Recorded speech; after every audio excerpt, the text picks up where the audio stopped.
Secretary, when are you expecting a signed contract or a signed agreement from the dealings in China?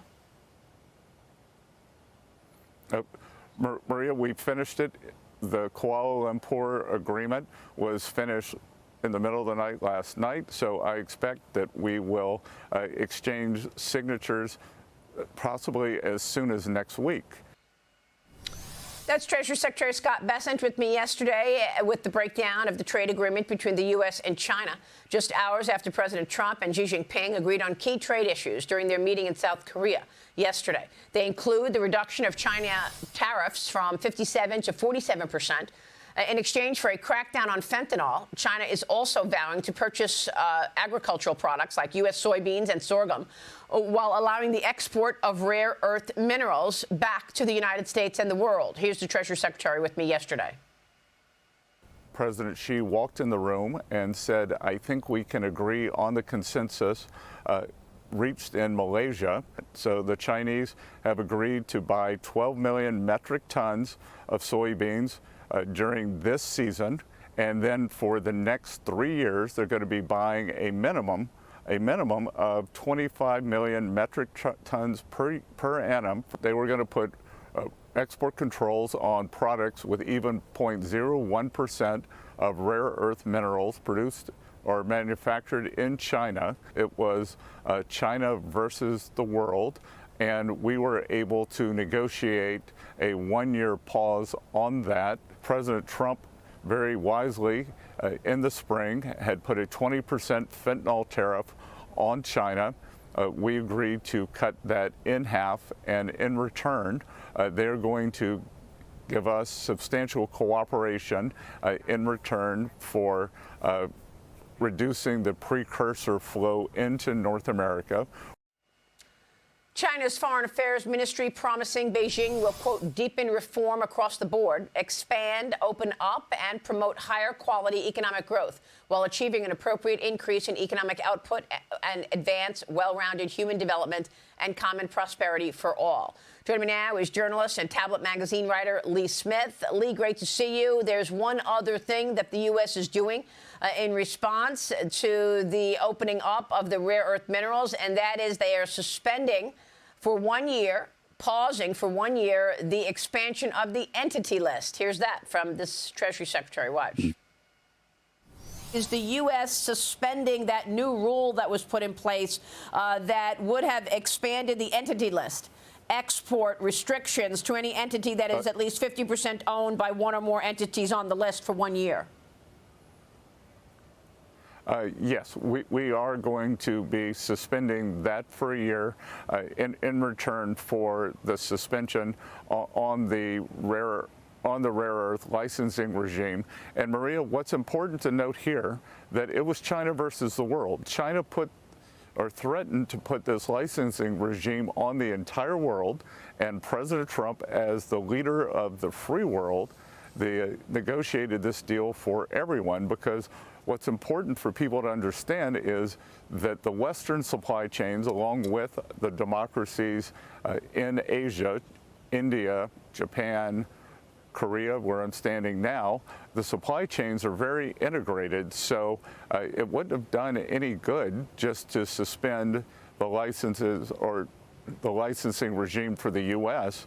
It has to be for the whole world. The whole world is united here, and we're all moving forward together. And it was President Trump's leadership that's done this. Lee Smith, thanks very much for being here. You are out with a new book called The China Matrix, the epic story of how Donald Trump shattered a deadly pact. What is your reaction to the agreement between the U.S. and China?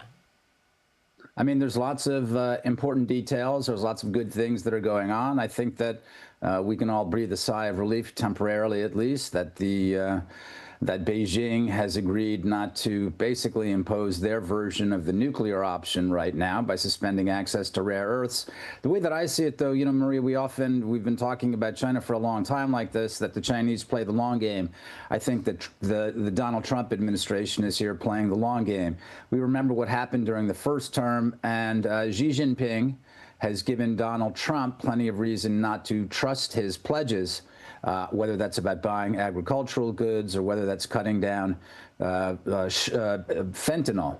So I think that what the Trump administration is doing here is they're giving Xi Jinping a chance to prove himself, and they're also giving him a chance to back himself into a corner. That's really how I see it, because, you know, again, there are positive details out of this agreement, but Donald Trump is playing the long game. Again, this lasted the entirety of Donald Trump's first term, went from March 2017 to January 2020 when COVID hit, but this is how the trade negotiations went on during the first term, and I think that's exactly what we're going to see right here in the second term as well.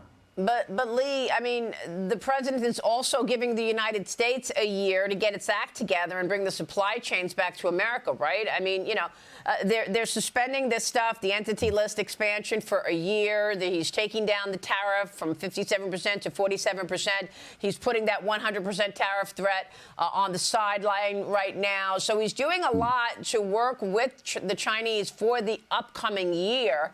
Will that be enough time for corporate America to get its act together, to get supply chains in the United States, to start perhaps the refining of those rare earth magnets that the U.S. needs so desperately? And we are reliant on China.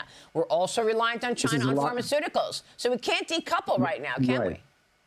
No, absolutely not. And look, if there is anyone who's capable of leading the corporate world into decoupling further from China, that's Donald Trump. I mean, we look at Operation Warp Speed, and we look at Donald Trump's career in New York City at getting things done. So hopefully that is precisely what the administration is doing. And of course, this is one of the things that the president and other administration figures, including the Treasury Secretary, were doing in Asia. They were gathering American allies and figuring out how to build capacity, especially focusing on rare earths, and also getting people to bring manufacturing to the United States. So I'm very hopeful that the administration will be able to do this. Again, but Donald Trump understands when the Chinese pledge they're going to buy soybeans, they're going to do this, they're going to stop shipping fentanyl or the precursors to fentanyl. He understands that Xi Jinping has not kept his word, did not keep his word in the first term, and he's not necessarily trustworthy. And one more reason the president has to trust but verify, and that's why he aligned himself with so many allies. I mean, he sure did deals. He did a deal on rare earth with Australia, with Malaysia. He had a great rapport with Japan. The respect that America and President Trump was given on this trip was obvious to everyone watching. Same with Middle East and the respect that this president has returned to America. But China is tough. Congress is now working to close a loophole that it says has allowed China to avoid export bans on the sale of American AI chips to Chinese firms, Lee. We've been covering how China surveils the United States, how it puts our national security at risk. I don't know that the surveillance end of this came up in the meeting. What about you? No, I don't think so. I mean, Maria, you kindly mentioned my book, The China Matrix, and this is basically what the story is about. The story is about, China's a very, very bad actor, and it's a very serious adversary. But the real problem we have in the United States are bad American actors in the political establishment as well as the corporate sphere. And this is another example of that. Different American companies are helping a very, very dangerous actor, namely the People's Republic of China, the Chinese Communist Party, circumvent American national security. Yeah, I wish corporate America would understand the national security issues that the president has been lining out and laying out for us for all year, and of course in his first term as well. But Lee, real quick before you go, you've also written so much about the Russia collusion lie, something I've been reporting on for years. What's your take on these indictments? Now fired FBI Director Jim Comey filed a motion to have his federal charges dismissed. He's arguing the prosecution was not properly appointed and that the case is strictly political. Comey, of course, is facing 2 counts of lying to Congress and obstructing a congressional proceeding. I'm wondering if there will be more charges coming to the tune of conspiracy, since it's been 10 years of a conspiracy against President Trump.